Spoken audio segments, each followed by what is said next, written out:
नमस्कार, मैं हूं आपके साथ गौरव राजेंद्र। बुलेटिन की शुरुआत करते हैं। उत्तर प्रदेश के मुख्यमंत्री योगी आदित्यनाथ 3 दिवसीय दौरे पर उत्तराखंड पहुंच चुके हैं।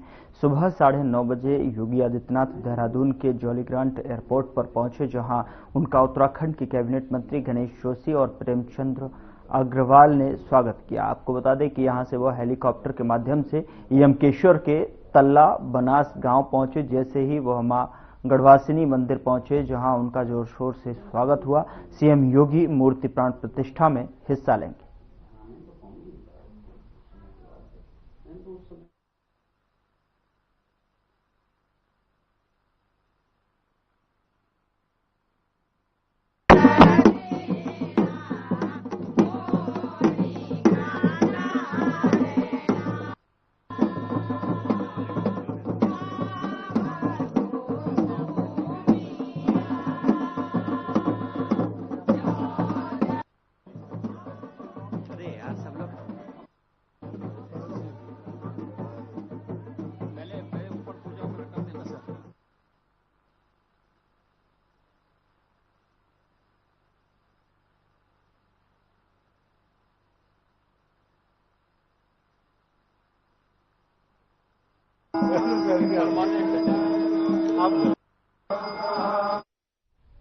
उत्तराखंड के जनपद पौड़ी गढ़वाल में किसान मेला आयोजित किया गया। बता दें कि पौड़ी गढ़वाल में 2 दिवसीय किसान मेला आयोजित किया गया है और साथ ही आपको बता दें कि किसान मेला में सीएम योगी ने शिरकत की और मेले को संबोधित किया। आज मुझे यहाँ पर लगभग 3.25 वर्ष बाद फिर से इस धरा को नमन करने का अवसर प्राप्त हुआ है। मैं इस पावन धरा को कोटि कोटि नमन करते हुए आप सबका मैं हृदय से अभिनंदन करता हूं। मैं धन्यवाद देता हूं सबसे पहले श्री सतपाल महाराज जी को, डॉक्टर धन सिंह रावत जी को, जिनके कारण मुझे फिर से यहां पे आज मौका मिला है आने का। और मुझे बहुत अच्छा लगा कि उत्तराखंड यहां पर देश के यशस्वी प्रधानमंत्री श्री नरेंद्र मोदी जी के मार्गदर्शन में और उत्तराखंड के लोकप्रिय मुख्यमंत्री श्री पुष्कर सिंह धामी जी के नेतृत्व में कर्मठ मंत्रियों और जनप्रतिनिधियों के सहयोग से विकास के नित्य नए प्रतिमान स्थापित कर रहा है। एक कृषि मेला उसका एक उदाहरण है। और कृषि मेला एक ऐसी जगह लगा है जो एक महाविद्यालय है।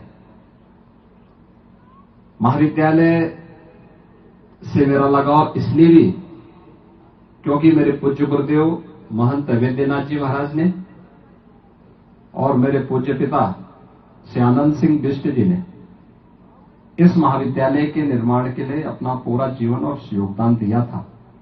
और आज उत्तराखंड सरकार के सहयोग से महाविद्यालय विकास की एक नई प्रतिमान स्थापित करते हुए आगे बढ़ रहा है।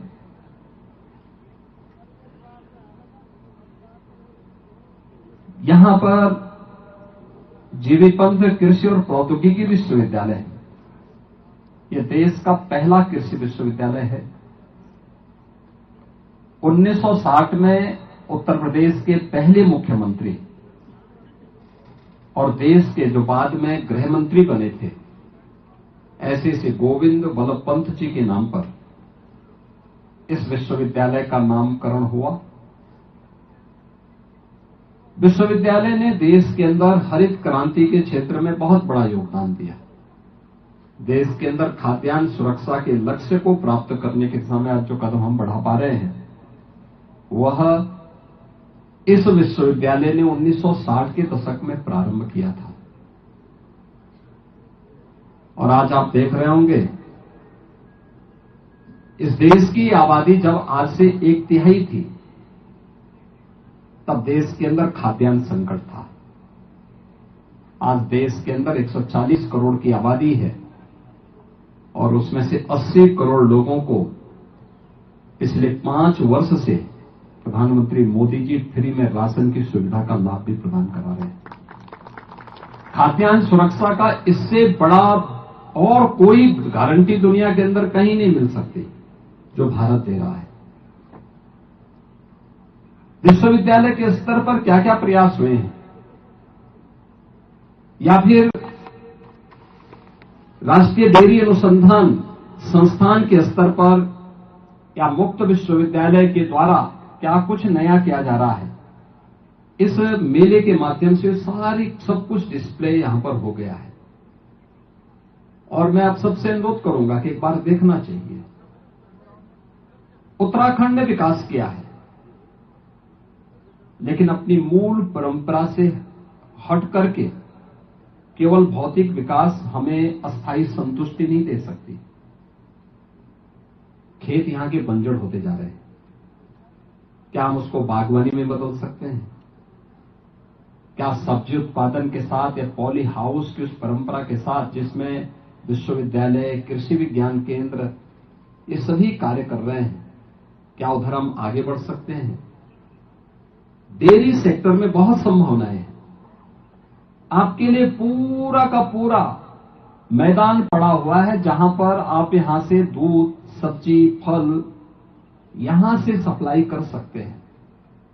नौकरी और रोजगार के लिए बाहर नहीं जाना होगा, लेकिन उत्तराखंड के अंदर ही अपनी पुश्तैनी जमीन को एफपीओज गठित करके बहुत अच्छा कार्य हो सकता है। और मुझे लगता है वो आपको आत्मनिर्भर भी बनाएगा, उत्तराखंड को खुशहाल भी करेगा, और राष्ट्रीय सुरक्षा के लिए उत्तराखंड का जो योगदान है उस योगदान को और मजबूती के साथ आगे बढ़ाने में मदद भी कर देगा। प्लान एक चुनौती है हम सबके सामने, और ये केवल मातृभूमि से ही कटने की चुनौती नहीं है, ये राष्ट्रीय सुरक्षा के लिए भी एक चुनौती है।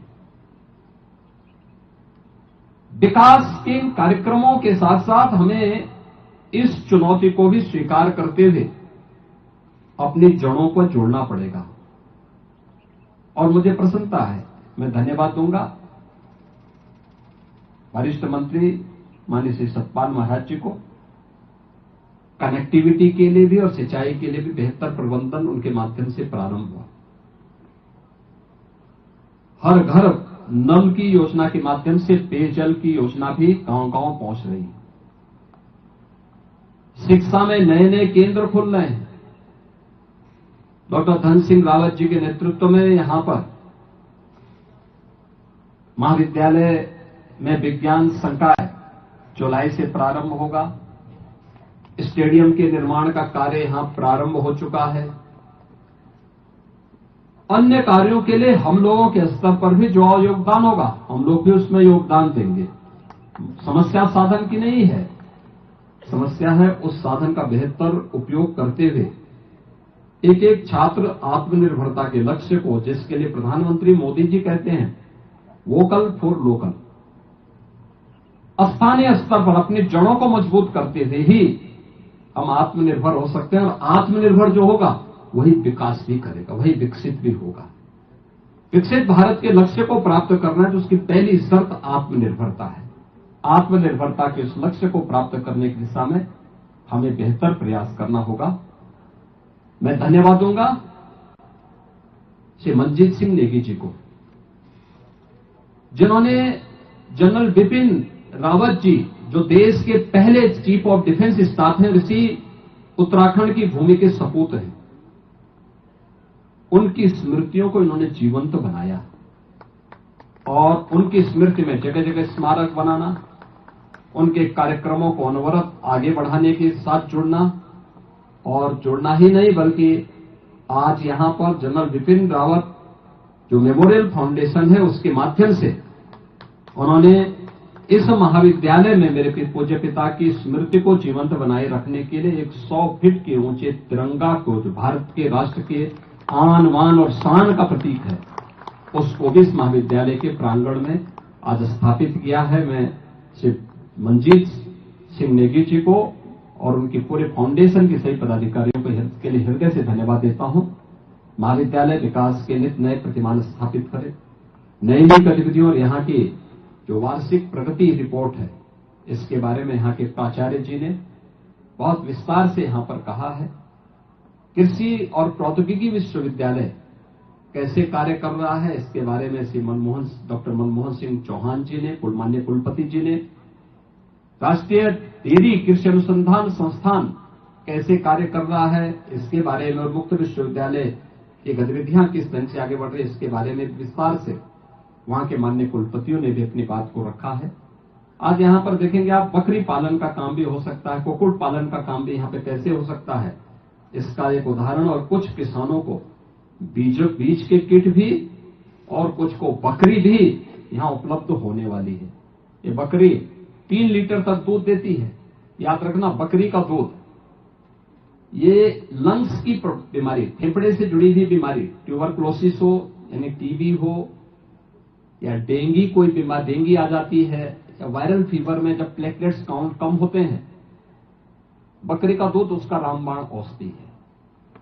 और हमें उसके साथ अपने आप को जोड़ना पड़ेगा। यहां पे आप करेंगे, बहुत अच्छी व्यवस्था उसके माध्यम से हो सकती है, उसकी पैकिंग की व्यवस्था हो सकती है, उसको आप मार्केट में सप्लाई कर सकते हैं। हाँ, बकरी के दूध में थोड़ा महक आती है, लेकिन वह बीमारी का उपचार बहुत अच्छे ढंग से करता है। मैं आप सभी देवभूमि के वासियों से ही अपील करूंगा, उत्तराखंड भारत का मुकुटमणि है, देवभूमि है, यहां से नशा को दूर करिए। यहां पर देवभूमि के अनुरूप देवालयों की स्थापना होनी चाहिए, शिक्षा के केंद्रों की स्थापना होनी चाहिए, हेल्थ एंड वेलनेस सेंटर बनने चाहिए, जल संरक्षण के लिए कार्य होना चाहिए, अधिक से अधिक फॉरेस्ट कवर भी बढ़ाया जाना चाहिए। लेकिन खेती बाड़ी के अत्याधुनिक उपायों को करते हुए हम आमदनी को भी कई गुना बढ़ाने में अपना योगदान दे सकते हैं। मैं आज के इस अवसर पर इस कृषि मेला के लिए, यहां किसान मेला के लिए प्रोफेसर मनमोहन सिंह चौहान जी को, यहां पर डॉक्टर धीर सिंह जी को, प्रोफेसर ओपी सिंह नेगी जी को, शिक्षा मंत्री जी को, माननीय श्री सतपाल महाराज जी को, और महाविद्यालय के प्राचार्य और उनकी पूरी टीम को हृदय से धन्यवाद देता हूं। और मुझे पूरा विश्वास है कि आप सभी यहां पर जो भी चीजें इस प्रदर्शनी में लगाई गई हैं, इसका लाभ लेंगे। आप सबके प्रति मेरी मंगलमय शुभकामनाएं हैं। धन्यवाद। जय हिंद।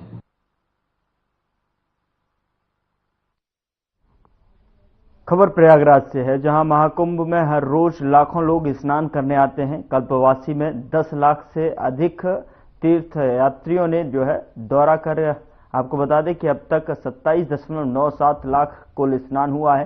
केंद्रीय मंत्री श्रीपाद नाइक ने महाकुंभ 2025 की दिव्यता और भव्यता की सराहना की।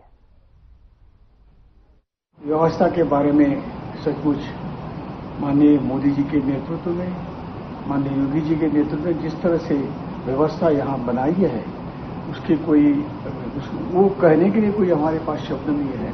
आज कम से कम 34 करोड़ लोग यहाँ आके गए हैं। उन्होंने आस्था की डुबकी, जैसा आपने कहा, वह लगाई है, और ये एकदम कृतकृत होके सबको धन्यवाद देके चले गए। इसलिए देश भर के सभी लोगों के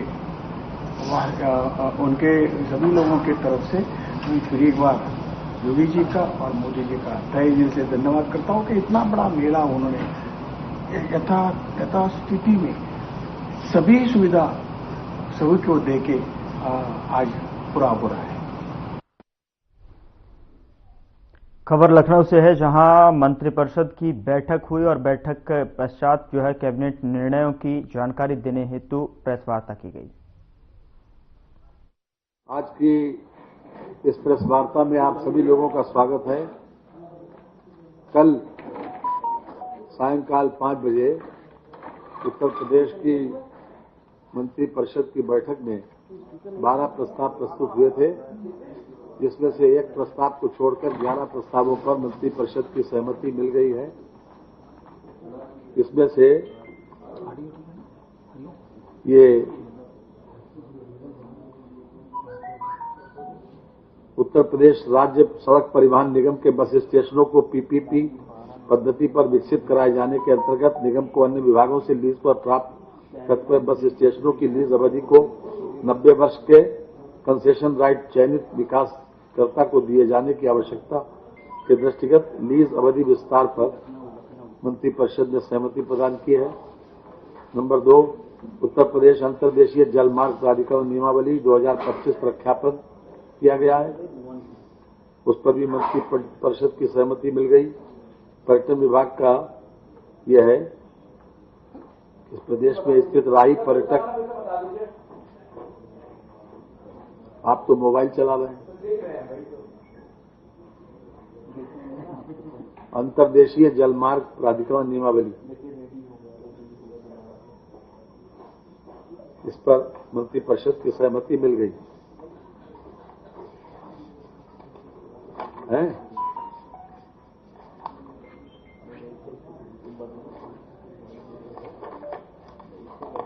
तीसरा है, प्रदेश में स्थित राही पर्यटक आवास गृहों तथा सुमेर सिंह किला इटावा, कपिल वस्तु सिद्धार्थनगर, शेखोहाबाद फिरोजाबाद, विंध्याचल मिर्जापुर, झील महल रेस्टोरेंट मऊ व गोपीगंज भदोही के सापेक्ष शॉर्ट लिस्टेड निविदाकर्ताओं से प्राप्त वित्तीय निविदाओं एवं राही पर्यटक आवास गृह बस्ती वृंदावन हेतु प्रकाशित आरएफक्यू के सापेक्ष प्राप्त निविदाकर्ताओं को शॉर्टलिस्ट किए जाने पर आरएफपी निविदा प्रपत्रों पर माननीय मंत्रिपरिषद का अनुमोदन प्राप्त हो गया।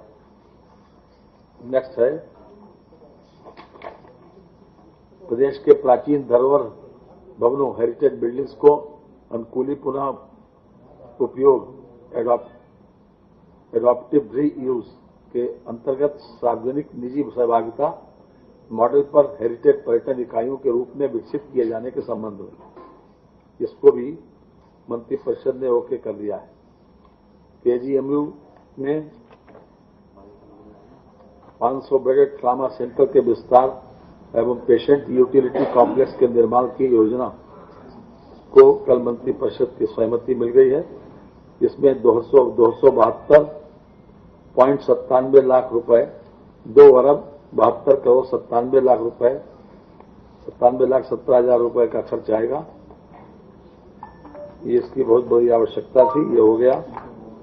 बेसिक शिक्षा विभाग उत्तर प्रदेश के परिषदीय विद्यालयों में टैबलेट प्रोक्योरमेंट हेतु अतिरिक्त दरों का वित्तीय पोषण राज्य सरकार बेसिक शिक्षा विभाग के बजट से वहन किए जाने के संबंध में ये भी अपने आप में हमारी जो टेक्नोलॉजी है उसका प्रयोग हमारे शिक्षक लोग भी करें, जो परिषदीय विद्यालय के, उसके लिए उत्तर प्रदेश की सरकार ने सहमति दी है।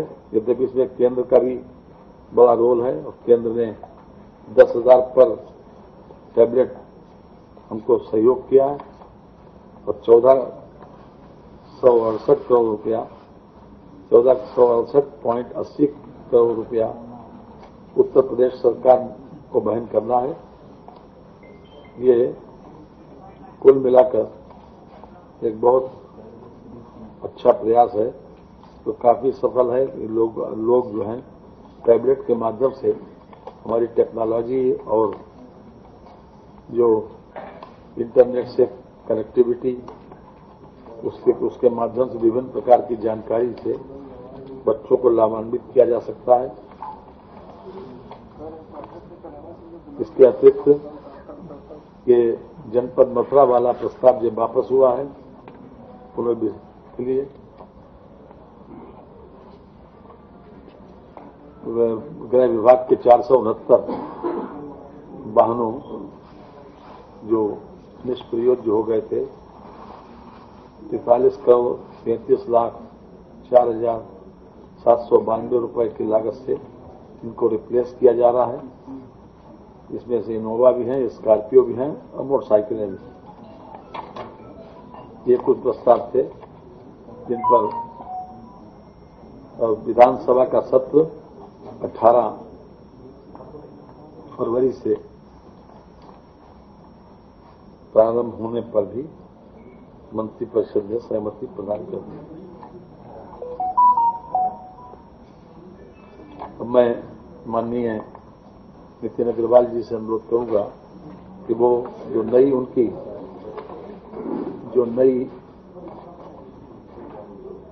नीति आबकारी नीति आई है। बजट 20 तारीख को आएगा। नई आबकारी नीति 25-26 जो लाए हैं माननीय नितिन जी, उस पर प्रकाश डालेंगे। मित्रों जी जी जी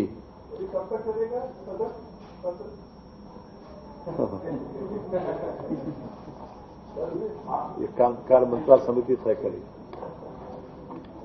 ये जी अरे सब कुछ तय है भाई। आप तो हमें शीशा दिखा रहे हो। कल सब लोगों ने शब्द छाप दिया। हम तो केवल आप लोगों के सम्मान में चले आए। नितिन भाई जब बोलेंगे अपनी नीति के बारे में, अगर आप ये ऐसे करने लगो तो हमारा काम काफी हल्का हो जाए। I am thankful to all of you. आप लोगों ने कल जो अपना पुरुषार्थ प्रदर्शित किया है उसके लिए मैं आपका आभार प्रकट करता हूं और हृदय से आपके आभारी भी हूं कि ये सिलसिला अगर जारी रहे तो अच्छा है।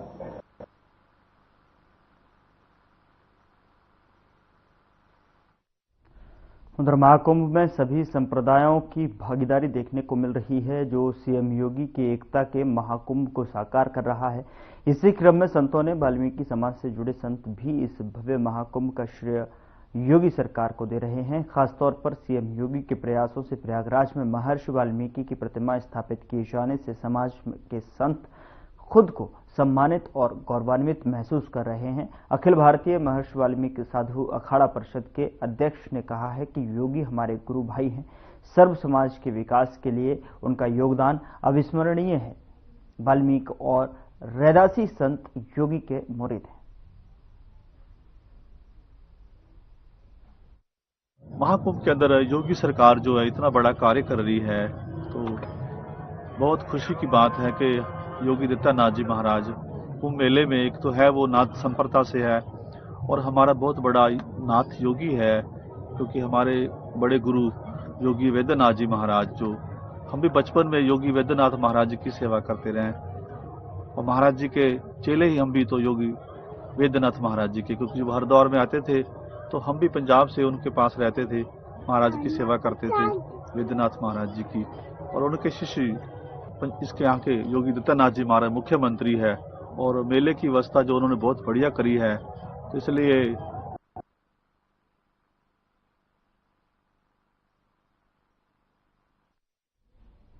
फिलहाल बुलेटिन में इतना ही। नमस्कार।